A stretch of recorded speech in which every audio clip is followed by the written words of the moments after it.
회원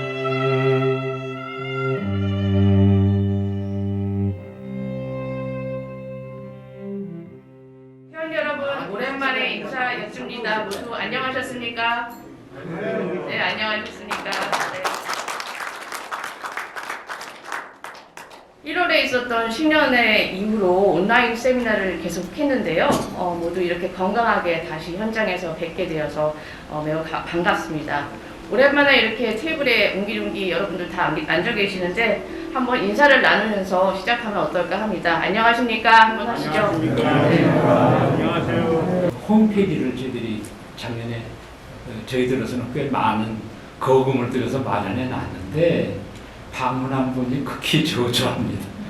많이 좀 참석에 방문하셔서 혹시 저희들이 고쳐야 될 일, 또 불만스러운 게 있으면 말씀해 주시면 금년 이번 법이나 작업이 끝나면 그걸 개편을 하려고 하거든요. 거기에 이제 참조할 수 있도록 많이 의견 개진해 주시면 감사하겠습니다. 작년 12월에 저희들이 신입 회원을 몇 번 모셨었는데 그때 마치 일정이 맞지 않아서 여러분 앞에 인사를 못 드리고 1월 달에는 또 외국 출장이라고 못하고 뭐 이렇게 된 사정으로 그동안 결성했던 회원이 권호경 선생이 나오셨습니다. 간단히 자기소개를 하고 인사를 해주시기 바랍니다. 네, 안녕하십니까. 저는 한양대학교 융합전자공학부의 교수로 있다가 정년 퇴임을 했고요. 지금은 한국공학관리원 회장을 2017년서부터 지금 맡고 있습니다. 아마 올해까지 공학관리원 회장을 할 것 같고요. 근데 이렇게 좋은 포럼에 초청해 주셔서 대단히 감사를 드리고요. 제가 힘나는 데까지 열심히 노력을 하겠습니다. 감사합니다. 우리 창립 때 우리 창립 멤버로 저와 같이 창립 멤버로 이 모임을 설립하는 데 참여해 주셨고 그동안 적십자 총재로 또 3년 동안 근무를 잘 하시고 끝나고는 제네바 가서 또 아들 집에서 1년 동안 잘 놀다가 오늘에야 오셨습니다. 그래도 뭐 우리 아무리 바빠도 인사는 여러분 서서 한번 하셔야 되지 않겠나? 박경서 대사님. 이름은 얘기 안 하고 이제 송 회장님이죠. 이사장님하고 현 이사장님. 지난 12월 31일까지 제가 세계적십자사연맹 이사직 4년을 그만뒀습니다. 그래서 그거까지 다 이제 끝났습니다. 우리들은 그때 시작할 때 제3의 길을 가는 플랫폼이다 하는 얘기를 우리 송상현 회장님이 특히 해서 저도 지금도 그런 생각을 갖고 있습니다. 이제 한국이 여러 가지 어려운 점이 있지만은 우리 플랫폼에 젊은 기라성 같은 우리 인텔렉추얼들이 내 민족과 국가를 만드는데 앞장서는 참 할부로한 거룩한 모임이 되고 있구나 해서 반갑습니다. 고맙습니다. 강연을 종종 다닙니다만 오늘 같은 강연 자리는 굉장히 긴장이 되고 여러 가지로 좀 조심스러워 가지고 뭐 좀 준비도 하느라고 하고 그랬습니다만 뭐 부족한 점이 있다고 하더라도 좀 너그러이 봐주시면 감사하겠습니다. 주제 자체가 사실 긴박한 국제정세라고 하는 그 주제는 저한테 주어진 주제여서 거기에 맞춰서 좀 구성을 해봤습니다. 그런데 한국의 입장에서 한국의 입장에서 가장 중요한 이슈는 역시 미국과 중국 간의 대결이 아닌가 생각이 되고요. 그래서 미중 경쟁 관계와 한국이라고 하는 그 문제, 그걸 주로 이야기를 해드리고 또 긴박성의 측면에서는 또 우크라이나가 빠질 수가 없고 그 다음에 또 북한 문제도 빠질 수가 없고 해서 그거를 추가해 가지고 좀 설명을 해드린 다음에 그렇다면 이 상황에서 우리가 어떻게 해나가야 될 것인가 외교 전략 차원에서 좀 말씀을 드리는 순서로 진행을 해볼까 합니다. 항상 저는 강의 시작하기 전에 지도를 보여드립니다. 지도 속에 많은 것이 함축이 되어 있기 때문에 그렇습니다. 한국이 이제 저쪽 오른쪽 하단에 보이는데 분단된 작은 반도고 옆에 중국이 있고 위로 러시아가 있고 그 다음에 동쪽으로 일본 열도가 펼쳐져 있고 지도에는 안 나타나 있습니다만 태평양을 건너서 미국이 자리 잡고 있습니다. 그런데 이 네 나라들이 잘 아시다시피 중국은 세계에서 인구가 제일 많고 땅덩어리도 우리보다 대한민국의 뭐 100배 정도 된다고 그러죠. 한반도의 50배니까. 그 다음에 경제적으로는 세계 뭐 제2의 국가, 거의 미국을 따라잡고 있습니다. 러시아의 경우에는 세계에서 영토가 가장 큰 나라고 지금 뭐 여러분들께서 보고 계시듯이 러시아의 푸틴 대통령이 과거에 소련 제국의 영광을 되찾겠다고 하면서 우크라이나를 침공해가지고 이를 벌려버린 그런 상황에 있습니다. 오른쪽에 일본 열도는 좀 과거보다 이렇게 쇠락한 느낌이 드는 대국입니다만 아직도 세계 경제력 3위에 잠재력을 가지고 있는 나라고 태평양 건너서 미국은 뭐 더 이상 말할 필요 없이 세계 경제력, 군사력, 뭐 또 소프트 파워 면에서도 1위가 아닌가 하는 그런 생각이 듭니다. 문제는 세계 지도를 여러분들께서 펼쳐놓고 아무리 찾으려고 해도 한국과 같은 나라는 찾기가 힘드실 겁니다. 왜냐? 둘러싸고 있는 네 나라가 세계에서 1, 2, 3, 4등 하는 나라들로만 둘러싸여 있는 나라라고 하는 것이죠. 국력이나 여러 가지 지표로 봤을 때.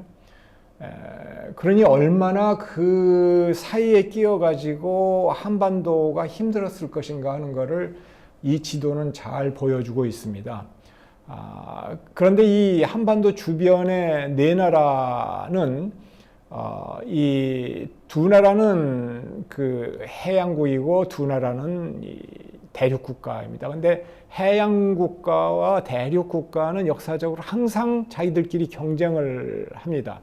19세기에 영국이라고 하는 해양 세력과 러시아라고 하는 대륙 세력이 전 세계에서 서로 경쟁했었던 그런 역사가 있는데 그 이전에도 또 그랬었고 역시 한반도를 놓고서도 중국, 러시아, 일본, 미국이 서로 경쟁을 해왔습니다. 특히 중국, 러시아라고 하는 대륙 세력과 일본, 미국이라고 하는 해양 세력 간의 경쟁이 아주 상당히 격렬하게 진행이 됐었다라고 하는 말씀을 드릴 수가 있겠고요. 이 만화는 제가 우연히 그 TVN이라고 하는 채널을 보다가 발견한 커트인데 1984년 청일전쟁이 터질 때의 오스트리아 신문에 실린 만평입니다. 보시면은 오른쪽에 일본 전통 복장을 하고 있는 사무라이 같은데 토끼의 귀를 잡아당기고 있고 왼쪽에는 청나라 전통 의상을 하고 있는 이 중국 사람이 청나라 사람이겠죠. 이 토끼의 꼬리 부분을 잡아 당기고 있습니다. 가운데 토끼가 있는데 등에는 코리아라고 이렇게 희미하게 쓰여져 있습니다. 이게 1894년 상황이었습니다. 잘 아시다시피 그 동학군이 수탈에 견디다 못해가지고 일어나가지고 이 한양으로 이렇게 막 올라오는데 그거를 얼마나 그 허약한 정부였는지 그걸 진압할 군대가 힘이 안 됩니다. 조정의 군대가. 그래서 청나라 군대를 끌어들이고 호시탐탐 이 조선 반도를 먹을 생각을 하고 있었던 일본이 좌시하지 않고 개입을 하면서 청일전쟁이 터집니다. 근데 청일전쟁에서 일본이 승리하고 대륙 세력인 청나라가 패배하고 유일하게 남은 대륙 세력 하나가 러시아였습니다. 그래서 10년 후에 1904년에 러일전쟁이 터지고 러일전쟁에서 또 하나의 대륙 세력 러시아가 이제 사라지는, 그래서 방해 세력이 없게 되니까 마음 놓고 조선을 먹을 수 있게 됩니다. 그래서 1905년에 을사늑약을 체결하고 그 상황에서 일본을 영국이나 미국이나 이런 나라들은 후원을 하는 그런 상황이 이제 그때 당시의 상황입니다. 그래서 1910년에 이제 완전히 합병이 되고 그 다음에 이제 해방이 되고 전쟁이 터집니다. 1950년에. 근데 전쟁에서 마오가 참전 결정을 합니다. 근데 당시에 굉장히 어려운 상황이었습니다. 중국은. 왜냐면은 1949년에 중국 공산당 정부가 중국 본토를 점령을 하면서 정부를 설립을 했는데 1년도 채 되지 않아 가지고 전쟁이 터진 겁니다. 근데 마오가 참모들의 반대를 무릅쓰고 참전을 결정을 합니다. 근데 그 참전의 이유가 뭐냐? 기본적으로 지정학적인 이유입니다. 아까 지도에서 보신 것처럼 중국의 입장에서 그대로 놔두면은 완충지대 없이 미군이나 한국군을 압록강 두만강에서 맞닥뜨려야 되는 상황이 벌어진다. 이거는 절대로 용납할 수 없다라고 하는 게 마오의 생각이었고, 그래서 참전을 결정을 합니다. 그래서 그 참전 이후에 미국과 중국은 적대 관계가 쭉 지속이 되는데 1970년대에 180도로 전략을 바꿉니다. 미국이. 그때 닉슨과 키신저 박사가 주도해가지고 중국을 포용을 합니다. 국제 무대로 끌어들여 가지고 중국과 러시아가 서로 공산권 진영 내에서 서로 헤게모니 싸움을 하면서 대결을 하는 와중에 이제이적으로 그러니까 미국이 이득을 보는 그런 전략. 그래서 베트남 전쟁 끝나고 나서 약화되는 미국의 영향력을 회복시키고 전 세계 무대에서 주도적인 위치를 유지한다라고 하는 그런 전략으로 나가게 된 겁니다. 근데 그때 당시에 닉슨 대통령이나 미국 사람들의 생각은 뭐냐면 아무리 공산당이라고 하더라도 30년, 40년 뭐 이렇게 포용하면서 교류 협력하면 결국은 중국도 이 서구화되고 민주화될 것이다라고 하는 기대를 가지고 있었습니다. 그런데 그 기대가 깨졌다라고 완전히 결정을 하게 된 거는 언제냐? 2017년 트럼프 정부 때입니다. 근데 어찌되었든 이 포용을 한 덕분에 중국은 엄청나게 경제적으로 성장을 합니다. 그 덕을 톡톡히 보게 된 거죠. 그래서 중국이 미국을 추격을 하는데 경제력 관점에서 90년도에 중국의 그 GDP는 미국의 명목 GDP입니다. 6% 정도밖에 안 됐습니다. 그게 20년에는 12%까지 성장을 하고 2010년에는 41%까지, 그다음에 2020년에는 70%까지 성장을 합니다. 그만큼 굉장히 빠른 속도로 경제력이 상승했다라고 하는 것이죠. 그렇게 되면은 이제 어떻게 되느냐? 항상 세계 역사에서 그랬듯이 정치적으로, 군사적으로 복잡한 이슈들이 이제 터집니다. 왜냐? 경제력이 성장한 대국들은 항상 그대로 있지를 않습니다. 어느 일정 시기가 지나면은 경제력에 상응하는 정치력, 군사력, 이거를 갖기를 원합니다. 그래서 그러한 시점이 다가오면서 서서히 중국이 이제 정치적 영향력을 발휘하려고 노력을 하는데, 그 결정적인 분기점이 언제가 되느냐 하면 2008년도 세계 금융위기입니다. 지금도 기억을 하시겠습니다만 그때 미국은 아주 형편없는 지경에 빠져버렸습니다. 세계 자본주의의 중심이라고 하는 뉴욕 월가에서 터진 금융위기가 전 세계로 확산이 되고 빚더미 위에 올라서고 중국은 상당 한 액수의 빚을 갖다가 미국에 빌려주는 그런 상황, 1조 몇천억 되는 그런 상황이었습니다. 근데 그때 이후에 중국 정책 결정자들의 생각이 달라진 것처럼 외부에서는 보입니다. 왜냐? 그때 이후로 태도가 굉장히 고압적인 자세로 변하고 공세적인 외교를 펼치기 시작합니다. 개혁 개방을 추진했던 그 리더 등소평은 이 도광양해라고 하는 그 전략 지침을 내려주고 그 후배 정치인들이 그거를 따랐습니다. 그래서 조용히 앞에 나서지 않고 경제력 이 팽창, 경제를 발전시키는 데만 아주 몰두했었었는데 2008년 세계 금융 위기 이후에는 도광양해가 아니라 분발 유의, 앞으로 나가서 할 바를 한다라고 하는 그런 전략으로 나가게 됩니다. 이런 패턴은 어찌 보면은 그 역사적으로 계속 반복이 되어 왔던 건데, 상승하는 세력을 그 보여주는 대국이 이런 식으로 이제 영향력을 확대하고 공세적으로 나가면은 항상 기존의 대국, 지금의 경우는 미국이죠.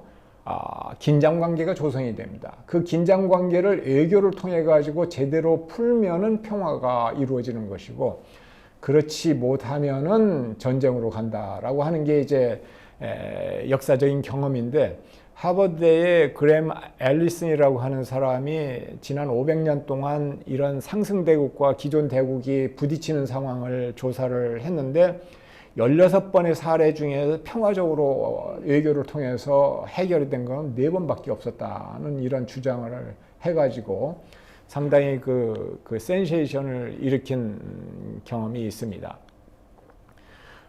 그런데 어찌되었든 중국의 공세가 상당히 강화되는 그런 상황에서 미국 내부의 상황은 어떻게 발전을 했느냐, 이거를 좀 보실 필요가 있는데, 이게 뭐냐면은 1915년에서 2015년까지의 미국의 소득 순위, 최고로 많이 돈을 버는 사람들 10%, 탑 10%가 전체 미국 소득에서 차지하는 비율을 그래프로 그린 겁니다. 100년간에 걸쳐서.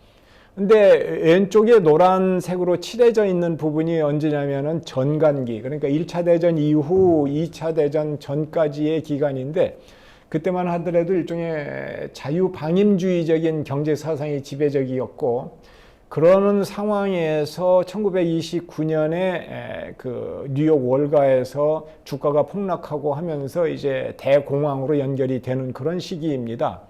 그때의 소득 수준이 상위 10%가 차지했던 비율이 한 45% 정도 됐었습니다.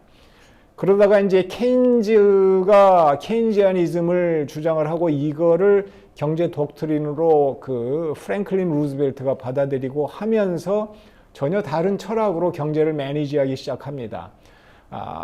이 정부가 적극적으로 경제에 개입을 해서 일자리를 창출을 하고, 또 복지에도 깊이 관여를 하고, 그런 식으로 이 케인지아니즘이 지배하던 시기가 이제 1930년대 말서부터 시작해서 1970년대 말까지 중간에 있는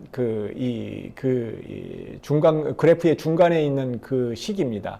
이때는 소득 배분이 개선이 돼가지고 한 33% 정도 차지하다가, 아주 역설적으로 1980년대 초에 레건 대처리즘이 등장을 하고, 밀턴 프리드만, 하이에크 이런 전혀 다른 경제 철학을 가진 사람들이 등장을 해서 그 사람들의 경제 철학이 이제 이 세계를 지배를 하게 됩니다. 그래서 이른바 신자유주의 시대가 열리고, 정부는 개입을 최소화하고 규제는 모두 풀고 세계화가 중요하고 하는 그런 시기에 진입을 하는데, 서서히 소득 배분이 나빠집니다. 그래서 2015년에는 상위 10%가 미국 전체 소득의 50%까지 차지하는 그런 상황이 벌어지게 되죠. 이게 뭘 의미를 하느냐? 굉장히 중요한 정치적인 함의가 있습니다. 신자유주의 시대가 지속이 되고 세계화가 지속이 되면서 전 세계 경제가 통합이 되고, 미국이 중국 물품을 엄청 사들이고 하면서 피해를 보는 그룹이 생기는데, 이 피해를 보는 그룹들에 대한 케어라고 할까, 이거를 미국의 민주주의 시스템이 제대로 해내지를 못합니다. 그래서 결국은 사람들의 불평 불만이 쌓이기 시작하죠. 그 불평 불만이 쌓이는 거를 아주 효율적으로 활용을 해가지고 이 당선이 된 사람이 트럼프 대통령입니다. 2017년부터 4년간 이제 미국의 대통령을 하는데, 이 사람은 그 소외 계층, 특히 그 중부의 농업지대, 그리고 이른바 스윙 스테이트라고 얘기하는 오하이오, 디트로이트, 이런 미시건 이런 쪽에 그 주들에서 지지를 얻어가지고 완전히 그 자기 이 자신도 그 기대하지 않았는데 아마도 이 당선이 됐다는 얘기가 들릴 정도입니다. 그래서 트럼프 대통령의 부인은 당선 소식이 들리니까는 깜짝 놀라가지고 눈물을 흘렸다고 그럽니다. 왜냐하면 그 양반은 안 되기를 바랬는데 이제 자기의 프라이빗 라이프는 끝났구나 하면서 슬퍼서 울었다는 그런 얘기가 있습니다. 그만큼 전혀 예측하지 못한 상황이 벌어졌고 4년 동안 트럼프 대통령은 미국의 국제적 리더십을 포기를 했습니다. 자유주의 국제 질서를 리드하는 미국 그런 거 다 필요 없다. 이거 해가지고 좋은 일 다른 나라들한테 다 시켜주고 그 동맹 같은 경우도 마찬가지로 동맹은 미국을 어떤 등쳐먹는 그런 나라다라고 하는 식의 시각을 가지고 있었습니다. 그래서 아주 그 경제적인 이익에만 이 관심을 쏟고 해서 대표적으로 한국 같은 경우에는 왜 미군을 주둔을 시켜야 되느냐, 한국 잘 사는 나라인데 그런 생각을 가지고 있었고 아마 그때 아슬아슬하게 바이든을 누르고 트럼프가 대통령이 됐더라면은 아마 미군 철수는 상당히 가능성이 있지 않았을까 하는 그런 생각이 듭니다. 굉장히 아슬아슬한 그 세월들을 지금 어떤 의미에서는 우리가 살고 있는 셈이죠. 그리고 이 한국의 방위비 분담금을 5배로 올려서 내라라고 요구했던 사람이 트럼프 대통령이었습니다. 그러다가 이제 2021년 그것도 아주 아슬아슬하게 바이든 대통령이 당선이 돼가지고 전혀 또 다른 방향으로 과거의 미국의 전통적인 리더십을 추구를 하겠다라고 나서고 있습니다. 이분은 제가 2003년도에 장관할 때 그 워싱턴 갈 때마다 들려가지고 한 3번 정도 뵌 적이 있는 분인데 아주 그 전형적인 미국 신사입니다. 그리고 저를 만나면 항상 하는 얘기가 한국이 얼마나 자랑스러운 미국의 성공 사례인지 동맹으로서 경제발전과 함께 민주주의를 달성을 했다라고 하는 그런 얘기부터 이제 이야기를 풀어나가고 했던 분인데 이 바이든 대통령이 들어서 가지고 미국의 리더십을 회복을 하고 민주주의를 회복을 하고 동맹을 다시 강화해야 되고 다자주의 외교를 해야 된다. 그리고 중산층을 케어해야 된다라고 하는 그 목표를 가지고 정치를 지금 하고 있는 상황입니다. 작년에 이 코로나19 부양 법안 1조 9천억 달러, 인프라 법안 1조 2천억 달러 이거를 통과를 시키고 이런 개혁을 통해 가지고 미국 사회를 통합을 시키겠다라고 하고 있는데 지지도가 낮습니다. 그 결정적인 그 지지도 악화의 상황이 2021년 작년 8월 달에 카불 사태에서의 그 패퇴하는 미군의 모습 이것이 결정적으로 타격을 줘서 그때 8월 달부터 역전이 됩니다. 그리고 지금 하지 않는 층이 52%인가 그러고 지지하는 층이 42%인가 아마 그 정도 될 겁니다. 지금 현재. 그리고 올해 11월 달에 중간선거는 거의 실패할 거다라고 하는 그런 패배할 거다라고 하는 민주당이 그런 이야기들이 미국에 지금 많이 돌고 있습니다. 심지어는 2년 후에 트럼프가 다시 재등장하는 거 아니냐라고 하는 그런 이야기까지 나오고 있는 상황입니다. 근데 어찌됐든 한 가지 트럼프와 바이든이 전혀 다른 정책을 펼치고 있습니다만은 합의를 하고 있는 거는 뭐냐면 포용 정책은 끝났다. 중국에 대한 앞으로는 대결이다. 라고 선언을 한 겁니다. 그러면서 중국과 무역전쟁이 2018년 트럼프 때 시작이 되고 이 무역전쟁은 거기에서 그치는 것이 아니라 경제 전반, 기술, 군사, 외교, 이념 각 분야에서 이 미중 간에 지금 사실상의 대결이 지금 진행이 되고 있습니다. 그리고 이 미중 경쟁이 외교 측면에서는 그 중국의 1대1로 중국을 중심으로 유라시아 대륙을 통합하겠다라고 하는 그런 전략과 바이든 행정부의 인도 태평양 전략이 맞부딪히고 있습니다. 중국의 경우에는 러시아와 손을 잡고 미국을 견제하면서 미국의 패권을 갖다가 약화시킨다라고 하는 게 목표인데 미국은 쿼드 오커스, 뭐 그다음에 인도 태평양 경제 포럼, 그리고 한미일 삼각협력 이런 식으로 미국 중심의 소다자 네트워크를 만들어 가지고 중첩적으로 활용을 하면서 중국을 견제하려고 합니다. 옛날에 1870년대, 80년대 비스마르크가 독일을 통일을 하고 나서 썼던 외교 전략하고 아주 비슷합니다. 그 다음에 외교 분야뿐만 아니라 군사 차원에서도 지금 중국은 미국 비행기나 함정이 중국 연안으로 접근하지 못하게 반접근 지역 거부 전략으로 나가고 있고, 미국은 여기에 대항해 가지고 그 공해 전투 개념을 개발을 했다가 요즘에 와가지고는 합동 전투 수행 개념이라고 해가지고 육해공, 우주, 사이버 모든 전력을 합동으로 융합을 시키고 거기에 AI까지 동원을 하고 해가지고 완전히 과학전으로 중국을 제압하겠다라고 하는 그런 개념입니다.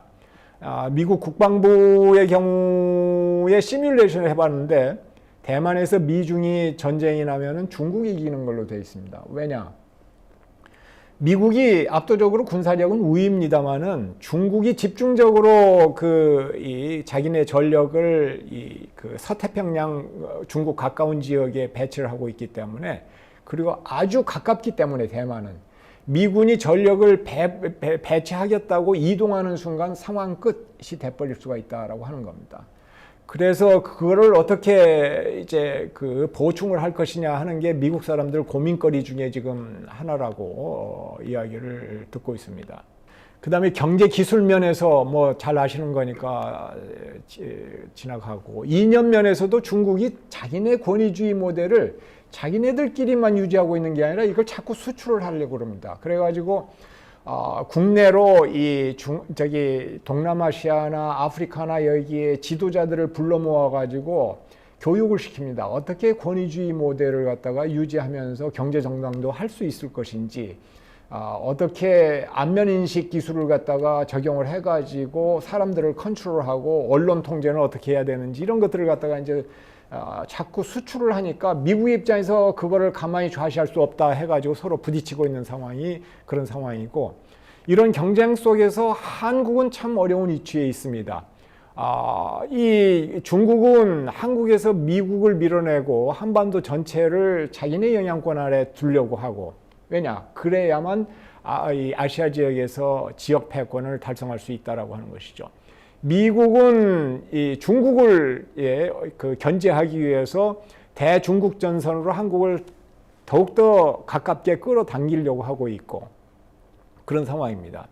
그래서 이 상황에서 한국은 북한 안보 위협이 있기 때문에 한미동맹은 거의 정말 사활이 걸린 필수적인 문제이고, 동시에 중국과는 이제 깊은 경제 관계로 엮여져 있고, 그런 이런 딜레마 상황인데, 이렇게 어려운 상황에서 우크라이나가 터진 겁니다. 이 지도를 보시면은 위에 녹색은 러시아가 초기에 공격을 했다가 다시 되찾은 부분입니다. 이게 4월 11일자 이 현황 지도이고,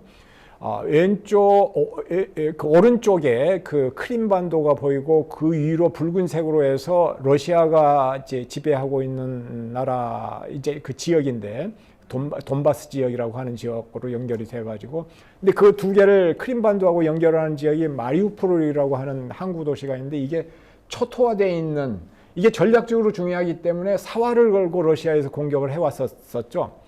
그래서 거의 그냥 완전히 도시를 깡그리 깔아 뭉개버린 그런 상황이 지금 진행이 되고 있습니다. 기본적으로 푸틴은 어떤 사람이냐? 이 사람은 오래전서부터, 아주 오래전서부터입니다. 2007년도 뮌헨 안보회의에서부터 그런 얘기를 하는데, 이 서방이 나토를 팽창을 하고 영향력을 자꾸 확대해 나가는 것이 이게 문제다라고 이 얘기를 하면서 아주 분노하는 그런 연설을 했었죠, 그때. 근데 그런 식으로 해가지고 계속 해가지고 이 러시아 제국, 이 구소련의 제국의 영광을 되찾겠다라고 하는 욕망을 가지고 있는 사람입니다. 문제는 이 사람이 이번에 우크라이나를 침공을 하면서 아주 결정적인 오판을 했습니다. 우크라이나 자기네들이 뭐 그의 저항을 제대로 하겠어라고 하는 생각, 그 다음에 나토 유럽 국가들 가스를 그렇게 러시아로부터 사들이고 가스나 에너지를 사들이고 있는데 어떻게 저항을 하겠어. 그 다음에 미국도 마찬가지고 대응 의지에 대해서 과소평가를 했습니다. 그리고 러시아 군사 능력에 대해서는 과대평가를 했던 것 같습니다. 그래서 초기에 속전속결로 이 전체 우크라이나를 점령을 하고 거기에 위성 정부를 수립을 하고 빠지려고 했는데 그 전략이 완전히 실패로 돌아간 걸로 보입니다. 이제 동부 돈바스 지역에 집중을 해가지고 이 공격을 하고 있는데 미국과 나토 유럽 국가들 간의 단결이 유례없이 강하게 지금 단결을 하고 있는 그런 상황입니다. 그러니까 오히려 러시아의 침공으로 인해 가지고 서방 진영의 단결을 부추겨준, 그래서 어떤 의미에서는 바이든 대통령의 민주주의 외교를 이 동맹 외교를 갖다가 강화시켜준 그런 측면이 있다라고 말씀을 드릴 수가 있습니다. 종전 협상이 진행이 되고는 있습니다만은 이 나토에 가입하지 않겠다라고 하는 거는 젤렌스키 대통령이 양해를 할 것 같습니다. 근데 러시아 쪽에서 뭘 요구를 하고 있느냐면 크리미아 반도, 그 다음에 돈바스 지역의 그 두 공화국 뭐 등 해가지고 이거를 이 러시아 영토로 인정을 하라라고 요구하는데 이거는 절대로 용납할 수 없다라고 이 얘기를 합니다. 왜냐하면 그걸 용납을 했다가는 이 친서방 여론에 문매를 맞을 수도 있습니다. 젤렌스키 입장에서는. 그래서 그건 용납하지 못하고 그 다음에 무장 해제를 하라라고 하는 요구를 합니다. 근데 그것도 완전히 운명을 러시아에 맡기는 거가 되기 때문에 힘들다라고 하는 상황이고, 어쨌든 여기에서 가장 중요한 나라가 지금 중국인데요. 중국에게 있어서는 이게 전략이 뭐냐면 반미 연대입니다. 러시아하고. 그래서 2월 4일, 지난 2월 4일 중러 정상회담에서 중러 협력에는 제한이 없다라고 둘이서 선언을 한 상황일 정도입니다. 그리고 푸틴은 지금 어려운 상황에서 경제 군사 원조를 요청을 하고 있고, 미국은 만약에 그거를 당신네가 중국에 대해서 원조를 하게 되면은 당신네한테도 엄청난 피해가 될 것이다라고 지금 설득을 하고 있습니다. 근데 이제 중국의 입장에서는 곤란한 게 러시아를 적극 지원을 하면은 그동안에 공을 많이 들였던 유럽과의 관계가 악화가 됩니다. 중국의 전략은 유럽과 미국을 서로 떼내서 다극화의 어떤 국제 질서로 만들어야 되는데 그러한 반미 전략의 모순이 되게 된다라고 하는 것이죠. 그런데 중국이 이제 러시아를 그럼에도 불구하고 적극적으로 지원을 한다 그러면은 전 세계 질서가 중국, 러시아를 한편으로 하고 나머지를 이제 서방 세계가 한테 뭉치는, 그래서 신냉전으로 접근하는 상황이 오는 거 아니냐 하는 그런 느낌이 듭니다. 한반도 상황입니다. 지금 북한 상황이 굉장히 어려워지고 있고 올해 아마 가장 핫한 이슈, 그 다음에 신정부가 아마 골치 아프게 이 신경 써야 될 이슈가 바로 저는 북한 상황이 될 거라고 하는 생각을 합니다. 지금 북한의 핵 문제가 문제인데 2019년 2월 하노이 협상이 결렬이 됐습니다. 그리고 그동안에 한 4년 동안 핵무기 실험하지 않고 미사일 ICBM 발사하지 않는다라고 하는 모라토리움을 3월 24일 날 깼습니다. 여기에 대해서 이뿐만이 아니라 최근에 성킴이라고 한국계 미국 사람이죠, 외교관이죠, 대북 협상 대표가 4월 15일 내일입니다. 태양절을 계기로 해서 북한이 핵실험을 할 가능성이 있다라고 하는 언급을 공개적으로 했습니다. 아주 이게 일이 없는 일인데. 근데 이게 왜 북한은 이렇게 도발을 시작을 했느냐? 경제 체제로 경제난이 심각합니다. 북한 경제 전문가인 김병현 교수 말에 의하면은 2017년에서 올해 말까지 북한의 GDP는 30%가 감소가 될 거다라고 이야기를 합니다. 지금 2022년의 무역은 2016년의 무역의 6%밖에 안 될 것이다라고 하는 이야기를 합니다. 물론 코로나 영향이 컸었습니다만은 제재의 영향도 심각하다라고 하는 것이죠. 이렇기 때문에 말로는 지금 자력갱생을 하면서 미국과 힘겨루기를 하는데 이거는 지속 불가능하다라고 하는 거를 김정은도 알 겁니다. 알기 때문에 하루 빨리 그 미국을 압박을 해가지고 협상장에 끌어내서 제재를 풀어야 되겠다라고 하는 의지가 강하게 작동을 해서 지금 도발을 하고 있다라고 볼 수가 있겠고요. 문제는 뭐냐면 이겁니다. 미국이 여유가 없습니다. 국내 문제뿐만 아니라 아까 얘기해드린 것처럼 지지도도 약한 상황에서 지금 국내 정치 여러 현안들이 걸려 있을 뿐만 아니라 중국이 그동안에 최고의 현안이었는데 여기에 추가해서 러시아, 그 다음에 이란 그 핵협정 그 복귀하는 거, 이런 여러 문제들 때문에 북한 핵 문제에 대해서 신경을 쓸 겨를이 없습니다. 작년 한 해 동안 아무것도 어떤 의미에서는 안 했죠. 못한 셈입니다. 그래서 지금 북한은 급하고 미국은 신경 쓸 여유가 없고 이게 완전히 미스매치 돼 있는 상황이죠. 이제 이럴 때 사실은 한국 정부가 정말 주도적으로 창의적인 아이디어를 가지고 돌파를 해나가야 되는데 이제 그 역량이 얼마나 될지는 이제 두고 봐야 될 것 같습니다. 지금 이 미국의 그동안의 대북 정책의 기본적인 한계는 뭐냐면은 중국이나 러시아가 협조를 해줄 거다. 왜냐? 북한의 비핵화를 다 원하고 있으니까. 근데 그 전제가 다 깨졌다는 겁니다. 완전히. 3월 25일도 그렇고 1월 달에도 그렇고 안보리 대북 추가 제재안에 대해서 중국과 러시아가 함께 비토를 했습니다.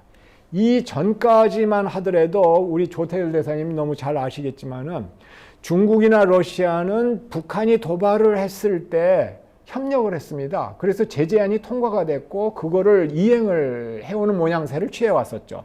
근데 그러한 게 완전히 이제 깨지고 결국은 미중 간의 대결, 미러 간의 대결이라고 하는 것이 한반도 상황에도 지금 영향을 끼치기 시작하고 있다라고 말씀을 드릴 수가 있겠습니다. 그러나 이러한 상황에서 새로운 그 접근법을 도입하려고 하는 미국의 의지나 능력은 여유는 굉장히 약하다라고 하는 것인데 아마도 지금 상황대로 그대로 가면은 어떤 새로운 접근법을 적용하지 않고 그대로 가면은 그렇게 될 것 같습니다. 옛날에 냉전 시대 때 소련을 미국이 붕괴시켰다. 그리고 결국은 붕괴했다. 북한 마찬가지야. 우리가 계속해서 봉쇄해가지고 압박을 하면은 붕괴하게 돼 있어 라는 식의 생각을 미국 내부의 하드라이너들은 하고 있는 것 같습니다. 옛날에 소련 그렇게 수많은 핵을 가지고 있었는데도 평화롭게 우리가 억제를 해왔잖아. 봉쇄해왔잖아. 저거 뭐 북한 뭐 100개가 아니라 150개를 가지고 있어도 별 문제 없어 라고 생각할지 모릅니다. 그러면서 압박을 계속하고 이 붕괴 때까지 기다리면 된다라고 하는 생각을 하고 있는 것 같은데 문제는 뭐냐면 그렇게 해서 정말 붕괴가 됐을 때 누가 덕을 볼까라고 하는 겁니다. 제가 보기에는 한국도 아니고 미국도 아니고 중국이 가장 덕을 볼 겁니다. 왜냐하면 연계관계가 이미 그쪽은 훨씬 더 강하게 형성이 되어 있고 이미 들어가가지고 비즈니스를 하고 있고 인적인 네트워크가 있고 수많은 준비들을 되어 있고 지리적으로 굉장히 가깝고 그래서 이게 참 문제다. 그래서 새 정부의 북핵 문제와 관련한 도전 과제는 뭐냐. 북한이 도발하는 거에 대해서 전략자산 배치를 늘리고 그 다음에 그런 식으로 해가지고 안보를 확보하는 거는 대단히 중요합니다. 기본적으로 그거는 해야 될 일입니다. 근데 거기에서 끝나버리면 어떻게 되느냐. 북중러 한미일 이 삼각 그 대립구도 속에서 북한 문제는 표류를 하게 될 것이다. 그래서 아까 말씀드린 그런 상황으로 장기적인 억제나 봉쇄 방향으로 가는데 그 사이에 2017년 같은 긴장 상태 또 우발적인 그 위험, 에스컬레이션의 위험 이런 것들이 충분히 있다라고 하는 것이죠. 그래서 제가 이제 주장하는 건 플러스 알파가 있어야 된다라고 하는 겁니다. 한국 정부가 미국과의 관계를 개선을 하고 신뢰가 쌓이면은 그걸 활용을 해가지고 미국이 좀 더 적극적으로 북한 문제에 나오고 무언가 추가적인 조치, 예를 들자면 미국이 대북 특사를 갖다가 북한에 보낸다든지 이런 식으로 적극적으로 좀 나서게끔 만들어야 되는 게 우리 정부의 지금 과제다라고 하는 말씀입니다. 기본적으로는 봉쇄 정책보다는 저는 부분 비핵화, 북한은 부분 비핵화를 하고 한미는 부분 제재 해제를 해주고 이걸 맞바꾸는 형식의 하노이 협상에서 적용이 됐던 그런 포맷을 유지를 하면서 점진적으로 북미 간의 관계가 개선이 되고 신뢰가 구축이 되고 하면서 궁극적으로는 그 꿈이나 마찬가지입니다만은 북한이 핵을 해체하고 완전히 제거하고 베트남처럼 과거의 적이었지만 완전히 미국과 베트남이 잘 지내고 있지 않습니까? 지금 완전히 가까운 우방이 돼버렸거든요. 그런 식으로 되면은 문제가 가장 그 바람직한 방향으로 해결이 되지 않을까 하는 생각이 듭니다. 마지막으로 외교 전략과 관련해 가지고 한두 말씀 드리겠습니다. 어떤 외교 전략이든지 우리가 외교 전략을 생각을 할 때는 미리 생각해둬야 될 상수 또는 전제 조건이 있다고 생각합니다. 첫째는 한국은 중러 이래 아까 지도에서 보신 것처럼 둘러싸여 있는 대국들에 둘러싸여 있는 분단된 국가이기 때문에 특히 역사 분쟁, 그 영토 분쟁 이런 것들이 일본, 중국하고 있습니다.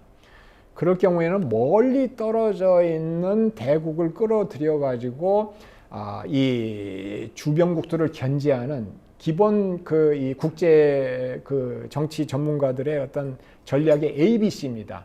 그것이 아직도 한국에 활용 가치가 있다. 그런 의미에서 미국을 전략적으로 활용하는 적극적인 자세를 가질 필요가 있다. 또 하나 지정학적인 요인은 한반도에서 대국들 간의 군사 대결이 터졌을 때마다 한국은 엄청난 고난을 겪었다라고 하는 겁니다. 청일 전쟁 그렇죠, 노일 전쟁 그렇죠, 한일 일본의 식민지화도 그랬죠.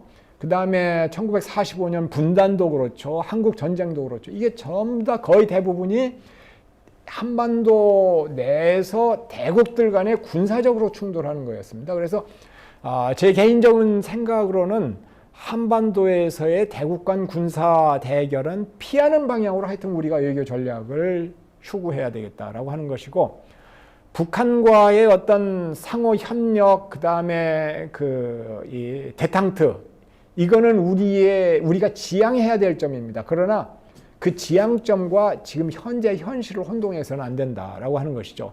안보 위협은 우리가 직면하고 있는 현실입니다. 그래서 어떤 전략도 그 현실에 기반을 해야 된다라고 하는 것이고, 또 하나 중요한 거는 민주주의라고 하는 것은 이미 한국 국민들에게 산소와 같은 존재입니다. 그러니까 어떤 외교 전략을 선택하더라도 한국의 민주주의에 해가 되는 전략은 안 된다라고 하는 것이죠. 그래서 그런 전제하에 한국이 어떤 외교 전략을 펼쳐야 될 건가. 그동안에 이게 의견들을 보시면은 빨리 미중 간에 한쪽을 선택을 해야 된다. 미국은 지금 기울어져 가고 있지 않느냐. 이런 얘기를 하시는 분들도 있습니다. 그런데 이미 한국은 미국을 선택을 했습니다. 동맹으로서. 이미 선택을 한 상황인데, 그렇다고 해가지고 중국과 지금 당장 모든 걸 끊어라. 그거는 현명하지 못한 전략이죠. 마찬가지로 중국이 떠오르는 태양이니까 이제 미국을 끊어라. 그거는 현실을 무시하는 그런 전략입니다. 그렇기 때문에 이러한 그런 주장은 좀 문제가 있다. 정치에서는 항상 너무 잘 아시겠습니다만 가장 중요한 게 타이밍입니다. 타이밍. 물론 미국의 상대적인 세력의 쇠퇴는 어떤 의미에서 보면 확실합니다. 근데 그게 5년 안에 쇠퇴를 의미하는 것이냐, 50년 안에 쇠퇴를 의미하는 것이냐를 우리가 잘 따져봐야 됩니다.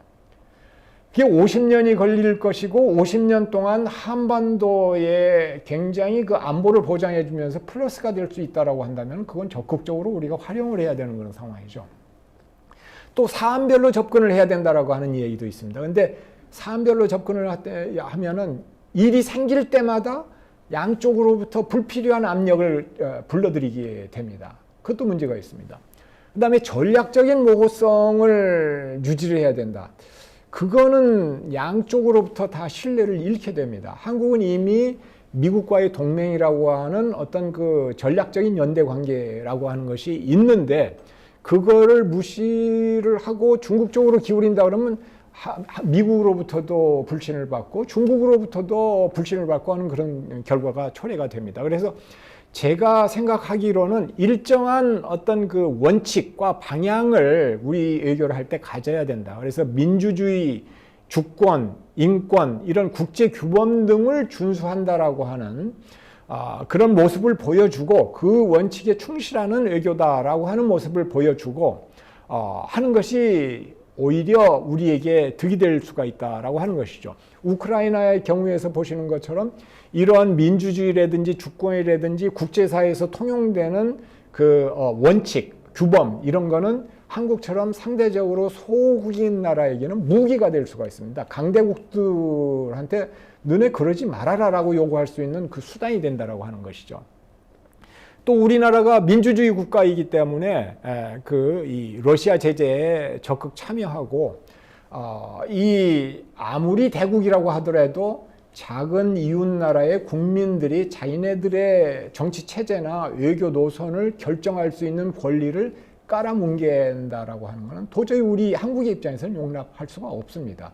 만약에 그거를 용납하고 그럴 수 있는 거 아니야 라고 이야기를 한다면은 구한말에 한국이 일본한테 먹힌 거를 뭐 그거 있을 수 있는 일 아니야 라고 이야기하는 거하고 똑같습니다. 그렇기 때문에 이 문제는 상당히 우리가 좀 예민하게 그 생각을 해볼 필요가 있다. 그런 맥락에서 미중 양국에 해줄 것과 요청할 것을 분명히 할 필요가 있다. 미국에 대해서는 당신네들이 추진하는 민주주의 가치외교에 적극적으로 동참을 하겠다. 그런 의미에서 러시아 제재도 동참을 우리는 하고 있다 라고 요구를 하고, 글로벌 협력, 예를 들어서 지금 한국은 선진국으로 분류가 됐습니다. 작년 웅크타드에 의해서 선진국 10위권, 10위국가의 경제력 10위대국에 걸맞는 기여를 해야 됩니다. 그래서 이 기후변화라든지 모든 이런 분야에서의 국제적인 공공재를 제공하는 노력을 해야 된다라고 하는 것이고요. 기술 분야 협력은 우리에게 득이 되는 것이기 때문에 해야 되는 것이고, 한일 협력을 강화해야 된다고 봅니다. 이거는 꼭 미국이 하라고 해서 하는 거가 아니라 이거를 해야만 한국의 전략적인 그 포지셔닝이 유리해집니다. 그런 측면에서 해야 되고, 이런 거는 우리가 미국한테 해줄 수 있는 겁니다. 대신 미국에 대해서 조용히 한참 협력을 많이 해가지고 신뢰가 구축이 된 다음에 조용히 미국 사람들한테 우리 대통령이 해야 될 일은, 이 얘기는 뭐냐. 우리는 이러이러한 지정학적인 어려움이 있어 왔다. 그렇기 때문에 한미 군사동맹의 타겟을 북한을 넘어서 가지고 중국으로까지 확장하려고 한반도에서 적대하는, 군사적 적대를 하는, 그거는 좀 자제를 하자라고 요청을 할 필요가 있다라고 하는 것이고요. 그러면서 동시에 한반도 평화정착에 더 적극적으로 좀 응해달라고 요구할 필요가 있다고 봅니다. 중국에 대해서는 우리 헌법 1조에 대한민국은 민주공화국이라고 되어 있고 거기에 충실한 외교를 우리는 하려고 한다. 최대한. 그래서 민주주의 가치외교에 우리는 참여를 할 것이다. 그리고 당신네들도 한국 안보에 대한 고려를 좀 해줬으면 좋겠다. 주권 존중, 상호성의 원칙 이런 것들을 좀 존중을 해줬으면 좋겠다라고 하는 얘기를 할 필요가 있습니다. 이 얘기는 과거에 중국이 그렇게 하지를 못했기 때문에 제가 여기다가 이제 집어넣은 건데요. 그러면서 조용히, 이것도 조용히 중국 사람들한테 우리가 그러면서 미국과의 긴밀한 협조하에, 협력하에, 협의하에 직접적인 대중 군사 적대 행위를 한반도에서 하는 것은 자제를 할 것이다 라는 것을 알려줄 필요가 있고, 이제 그런 외교적인 기조를 유지를 하면서, 그럼에도 불구하고 한국의 부당한 경제 제재나 외교적 결례를 할 때는 조용한 외교가 아니고, 조용한 외교는 아주 저는 좋지 않다고 봅니다. 중장기적으로 좋지 않다고 봅니다. 의연한 대처가 필요하고, 어려움이 있을 때는 국민들한테 진솔하게 상황을 설명을 하고 의연한 외교를 중국에 대해서 할 필요가 있다라고 생각을 합니다. 제가 썼던 글들이 몇 개 있어서 그냥 여기에 적어봤습니다. 경청해 주셔서 감사합니다.